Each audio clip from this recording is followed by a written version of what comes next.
Thank you, Babaji. Babaji, our topic for today's satsang, developing discipline and endurance to do spiritual sadhana. Good. So, Babaji, before we start with the question, uh, from my experience and understanding of how most of our lives are, when we are young and we are growing up, we first learn about discipline from our parents, telling us what to do, what not to do, practices and all that, and we are sort of guided in that sense. Then as we go to school or college and all that, you have your teachers, you have the system there that teaches you, what is the right thing to do, what are the practices you need to do. And all this while, there are people, there are systems that are guiding us to be disciplined, to stay within the path. And when you sort of go out of the path, Babaji, there's a punishment so that you will come back to the path. And if you stay within the path, there's a reward that encourages you to stay within that path. But once you come out of the system and you're so-called on your own, I guess that is where that self-discipline that we need to train ourselves to be disciplined. That is the challenge that most of us have, Babaji. So I would like to start with the first question. Can you share with us, Babaji, what is your key motivation that keeps you going on this spiritual path? For me, one thing, the spiritual journey started when I read Adi Shankara's Bhajagovindam song. The second, third and fourth line reads as Samprapte Sannihite Kale Nahi Nahi Rakshati Dukhin Karane. Means when death comes to your physical body, none of your worldly knowledge, wealth, wisdom, power, anything cannot come to your rescue. This had an amazing impact on my mind about death. What is death? Who is going to die? Why is that we have to die and disappear from this world? What really happens when we die? So these things, and then we set a goal. I must know the secrets of this. So that kept me going all the time. We wanted to achieve. And on the way, as we came across some great self-realized masters like Adi Shankara, Ramana Maharishi and Ramakrishna Paramahamsa, their teachings also created an impact. And what we learned was, apart from keeping ourselves disciplined, we need to develop an individual thinking, application of wisdom, what the truth is, what we need to be, in what way. So like that we think, and as we had set a goal, so that kept it. And after I came across these self-realized masters, another goal came, which came in the form of prayers to God. God bless me to have a self-realized master who would have liberated himself and who can liberate me from the bondage of ignorance and the bondage of the bhavanas, the mind's feelings, all these things. So thus we started praying, and finally we were guided to Swamiji, our beloved Shiva Bala Yogi. And once I met him, that I fell in love with him. That love was natural. No amount of obstacles, tests or anything could never disturb that love to him. So we set that target. So that kept us going simply. On the way, whatever comes, positive, negative, whether we liked it, we didn't like it, all these things, but we never analyzed or never made any judgment. Oh, this is enough, now we will go away from here. Not like that. We loved him means, say, that become a question of self-respect. Now I am going to love. Who can stop this love to my master? No power. Not even God should be able to deviate us from loving my master. He is my master. So that type of sattvic ego set in. This saw me throughout my life at the lotus feet of Swamiji, and we were in the society, in this world only. So we had to see all positive, negative, good, bad, right, wrong, everything we saw. But these things sustained us, gave us enormous patience. That endurance came slowly. As more and more the tests came, so we became more determined. Now we must go. So if you all would have received today's quote also, he is on this direction only. So that's what we wrote when Swamiji used a negative language to test my determination, to test whether I am really want to go on this path, whether I am ready for a tapas. So that gave me more determination. And I used to tell myself, now Swamiji, you have been negative to me like this. Now I am going to love you more. You cannot stop me loving you. Even you cannot. So that's what the thing is. So that is the final thing. You love somebody, and that somebody is going to stop you from loving that person by being negative, by being so many other things, testing in many ways. That didn't deter us from loving him. I said, we will love you.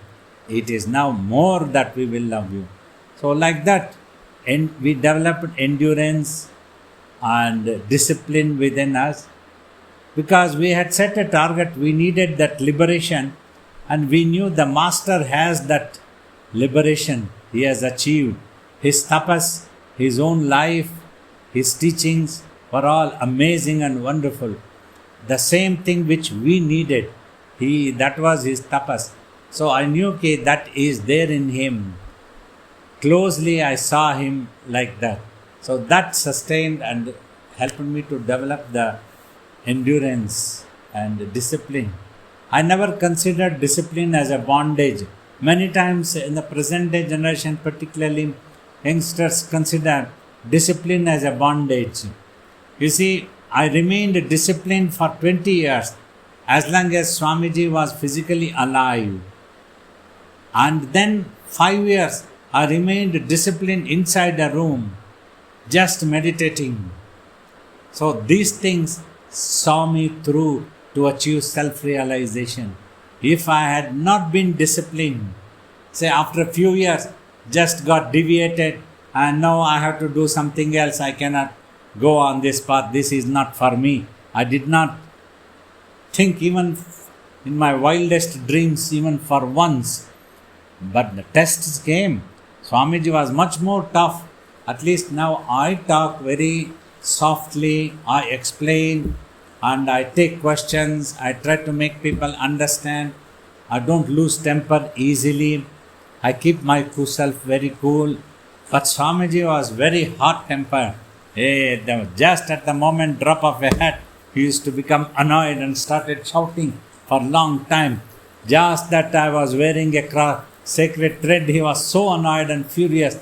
It would continue for 40 to 45 minutes like that, he would be shouting. But we remained more determined. Present day students, I wonder whether they can sustain even for a couple of hours with Swamiji, if Swamiji was alive. So this is some of the things that I could tell from my own experience, what you wanted to know. Thank you, Babaji. So the next question, is being disciplined an inborn quality, or can it be cultivated? And if so, how do we cultivate it, Babaji? To some people, it can be an inborn quality to hang on to it. That becomes a discipline. Like Swamiji himself, he had that inborn quality. Any work he took up, his attitude from childhood was do or die. That's it. When if at all the effort is going to stop, it will stop only when we die, not till then. It's a matter of self-respect. That's what Swamiji used to talk. When a certain disciple of his who was doing tapas wanted to discontinue and go away, Swamiji tried to advise him, it's a matter of self-respect. You must not abandon this. This is not good thing. But still then, he couldn't remain disciplined and that man went away. But I am talking of what Swamiji tried to advise. That was Swamiji's nature. Hang on to it. Just to tell an example, after he started his tapas at the age of 14, he was a child after all. He had not seen the world and did not have any spiritual training. Just a Jangama sage had appeared from a fruit and he asked him to sit into lotus posture and helped him to do that one. Just touched in between eyebrows, asked him, just keep watching here and do not repeat any mantra and do not imagine anything. That's it. It was like a command for him. And Swamiji used to say, I just went on doing it at the 14-year age. I didn't know why I was doing, but I went on doing. Probably that was my inborn quality, to hang on to it. To do it meant do it. Otherwise, I wouldn't have done it at all. First, I didn't want to sit down, but I sat down. Once I sat, I went on doing. I wouldn't discontinue. So that gave me Samadhi. Swamiji used to say, to such a great soul, after 2 or 3 months, he was sitting still on the ground of the graveyard. It was still the rainy season, August and September are all heavy rains in that area. So it was very muddy. His skin has becoming decayed and scorpions were biting him. Once a snake also bit him. So one day he came out of tapas, he came out of the samadhi. It was very painful, all your legs. Imagine how he was sitting there. And he started crying. Such a great soul. That means we have to imagine what a pain that he must have been undergoing. And that mind also bewildered for a while. Like a dead man, why should I be sitting in this graveyard? All dead people are here. Why should I be here?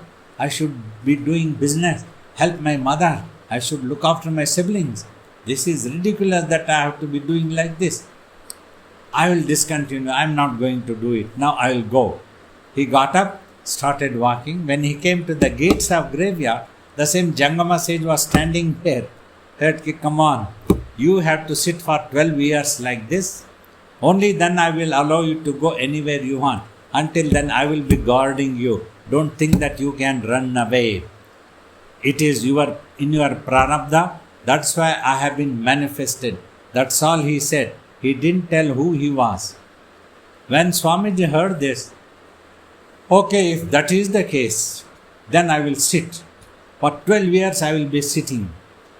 If death happens to the physical body, then I am not responsible. Don't tell me that I did not complete the tapas. Till then I will be continuing. I will not get up. Any power of this world might come to try and disturb me, cut me into pieces. I will not go away back home. I will sit. I will do or die. With that attitude, Swamiji came and sat. Then mentally the tapas became very smooth once he became determined. That was his inborn quality.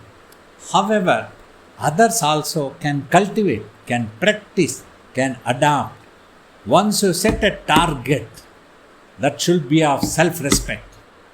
And that should be of we will do it or die. How come we will discontinue? No. Once we accept this person as a guru, before accepting thoroughly you check, you verify, you try to know what the teachings are, what the path is and what you want. If you are sincere, you will not compromise on teaching. So once you are perfectly okay with it, then you adopt. Once you adopt, it's your self-respect. If you give up and go away, it is your self-respect that is in danger, not of the master's. Master has achieved it.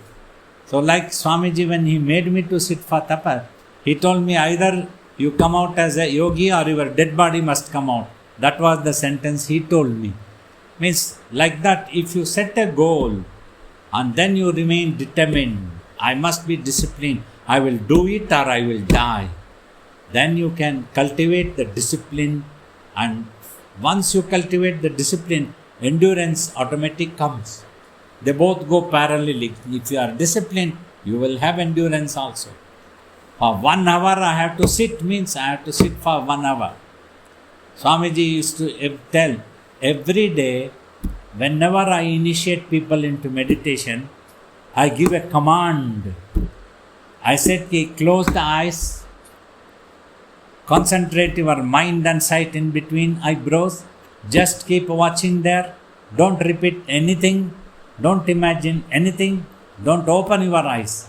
All these 4-5 sentences must be considered as a command. We must do it. A commander has commanded us. Just do it, that's all. Just watch. Just now, don't bother why you have to watch. You will know it in due course of time. Why you have to watch. What wonder that happens. The mind that goes introvert to itself. You become aware of yourself. You will gain that supreme peace, that enjoyment, that bliss. Everything comes. But you just remain disciplined. Cultivate that one. Don't give up. Make it a self-respect. It is my self-respect. He is my Guru. I am not going to give up my faith. In my childhood also, at the age of 10 or 11, there was another another God person who had declared himself as a God incarnation. Somehow I loved that personality. I had bought a photo and kept it in our altar at my home. So one of our cousins came, oh, he is a fraud, this person is fraud, police have arrested him, all his hairs, everything is all only fraudulent, this photo needs to be thrown out.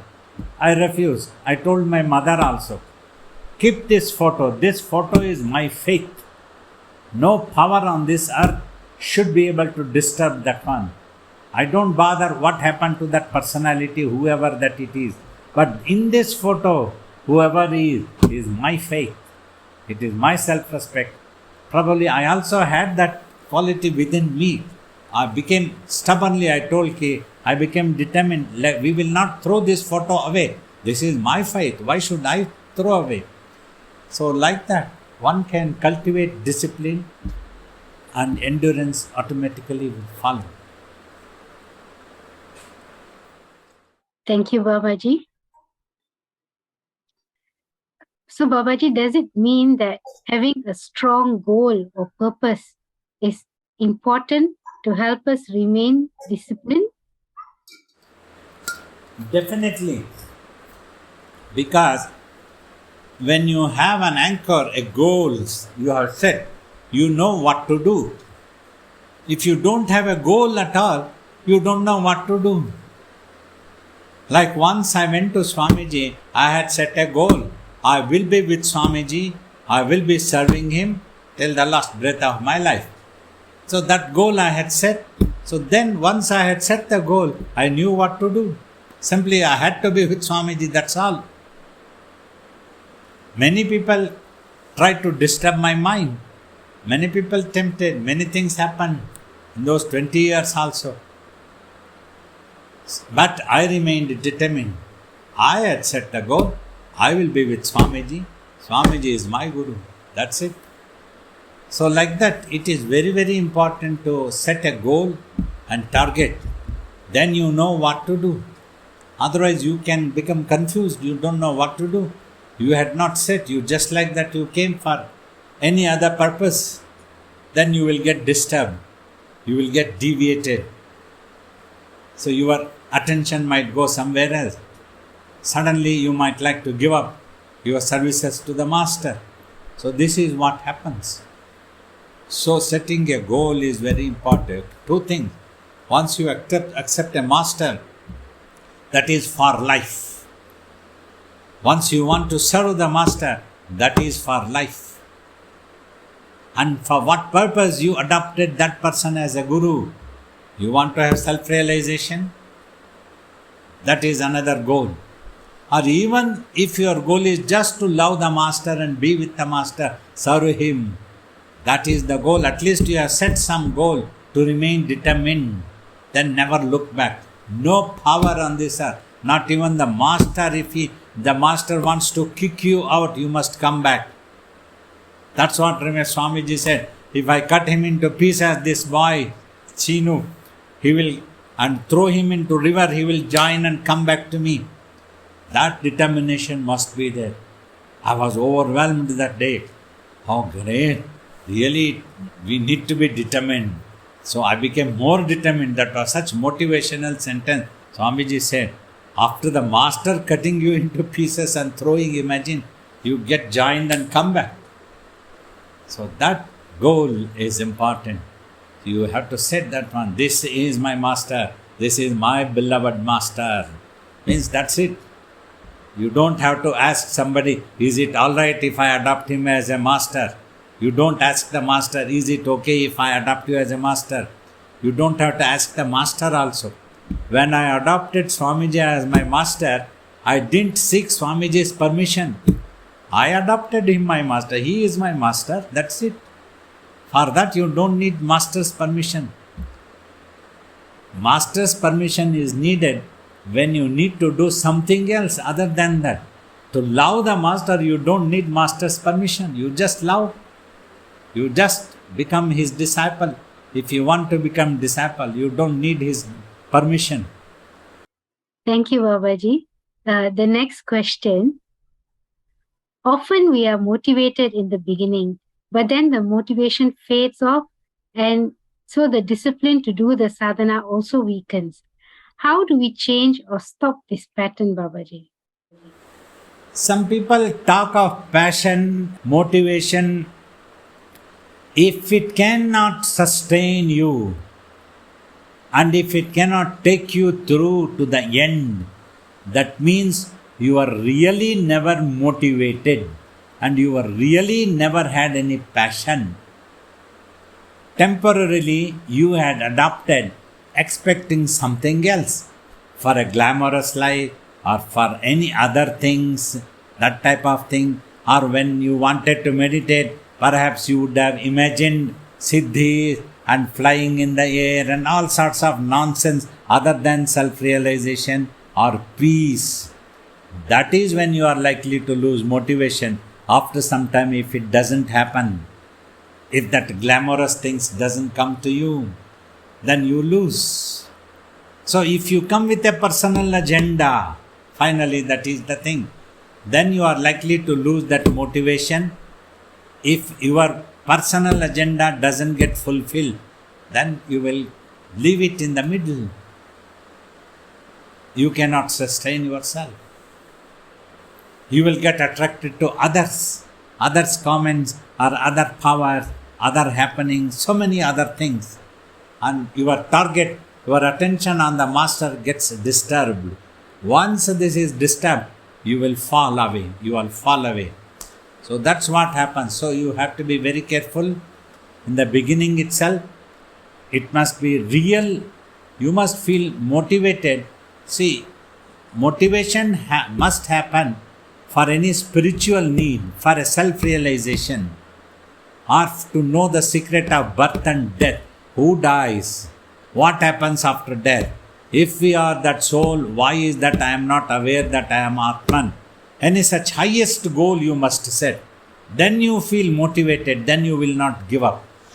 If your goal was not of a highest order, it was neither self-realization, nor knowing the secret of death, nor achieving supreme peace, then if it was other things, then you are likely to get disturbed in the middle. You will not, that motivation, discipline, everything get disturbed because you are never actually motivated for a genuine reason. That genuine reason is important. Many people we have seen, they come.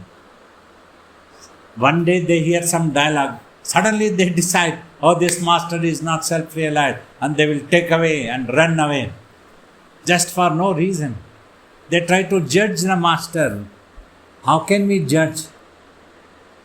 we get to see many people just come and after some time they fall out. So that depends on their motivation for what purpose they come to any during Swamiji's time. We saw some people came, they had different motivations, so they couldn't sustain and they fell out. They didn't stay with Swamiji at all.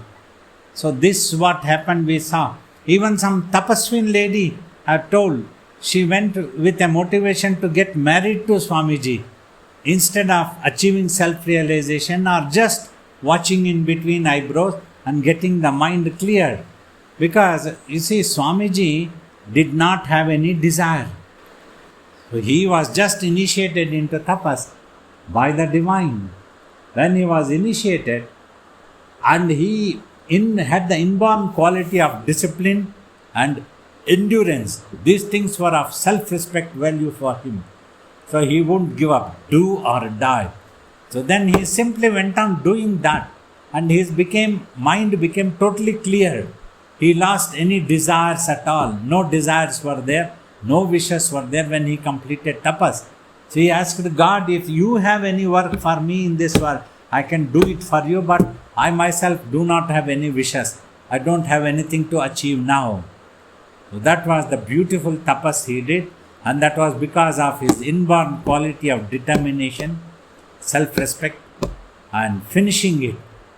Without finishing it, he won't get up. After finishing, let us see what we have to do. We don't have to bother just now.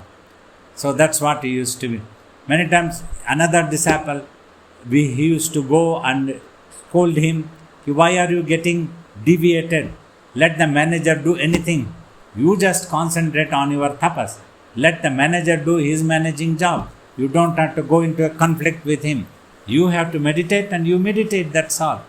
When you meditate, you meditate. When you want to talk, you talk. When you want to sleep, you sleep. When you want to eat, you eat.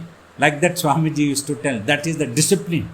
At that time, just do that job. You are eating. Suddenly, you don't have to start fighting with somebody and shouting.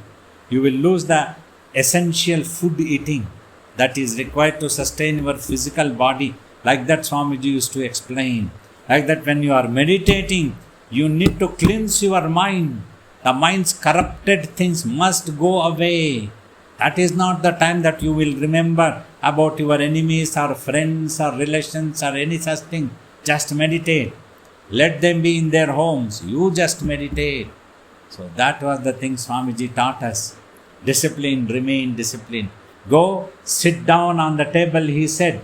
Until I don't come, you must be sitting on the table. Remember, in 1978 when I was in Bangalore, so one day a table had been purchased from the prisoners, or the labor efforts were that. So that was bought in an auction, and Swamiji asked me, hey Sinu, would you like to sit on the table? Where will you sit? I said, there was some beautiful sweets had come. Swamiji, if you give me that sweet, then I will go and sit. Swamiji felt irritated because I wanted to work out a deal and put a condition to Swamiji to sit on the table. Then he also in return put me another condition. You want this sweet and only then you sit there, idiot. Now you take this sweet, you eat, then go and sit, then you must not get up until I don't come there. He put another condition. Then I had no answer. I had to go. I sat there. Quietly I sat there. Then Swamiji didn't come there. He went inside. Usually after eating dinner, he would strolling around in that hall. He used to come. But he didn't come that day. He sent word, tell Sinu, Swamiji is very annoyed with him. Swamiji is going to break his head now. He is not going to talk to him at all ever. If he doesn't get up, come and have food. Nobody will wait for him.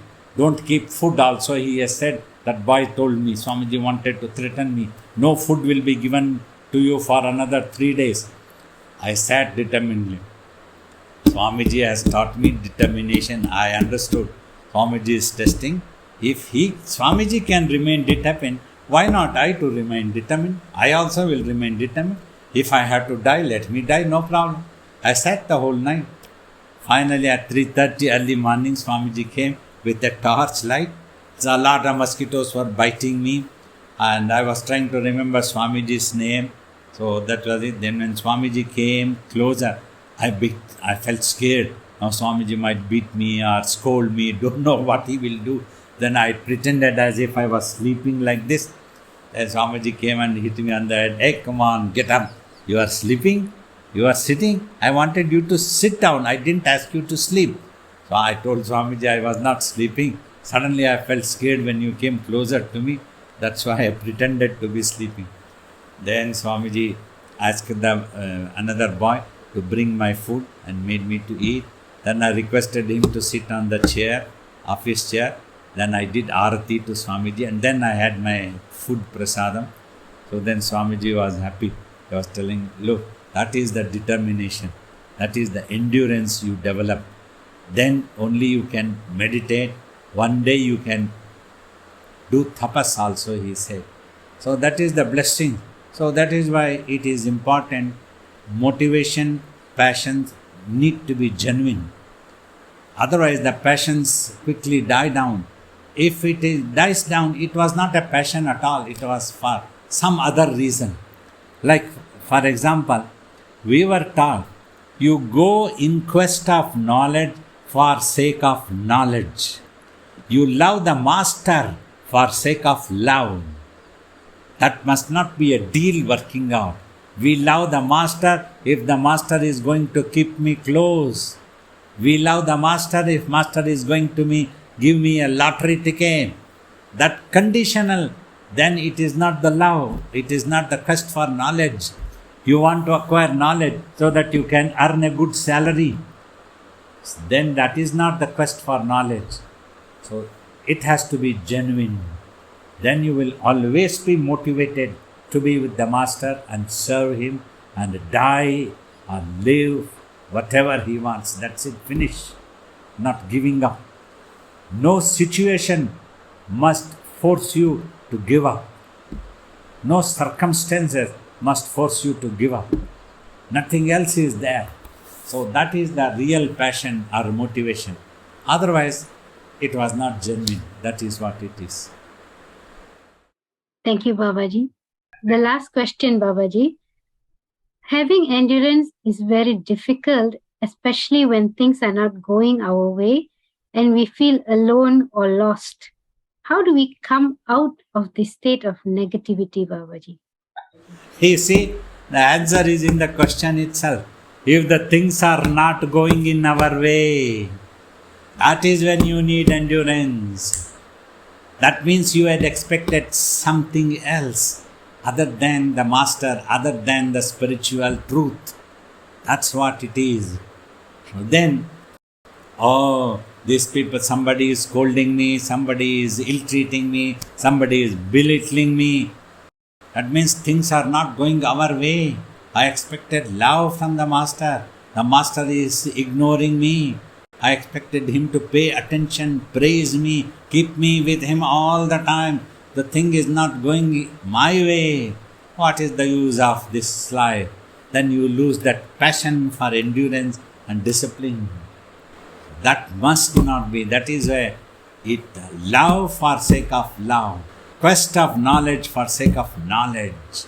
Master, you need master for sake of master. You need master, that's all.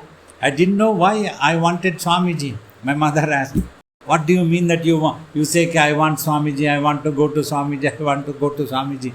I didn't know anything else. I didn't know why I was coming. I am going only for Swamiji. Swamiji is what I needed at that time.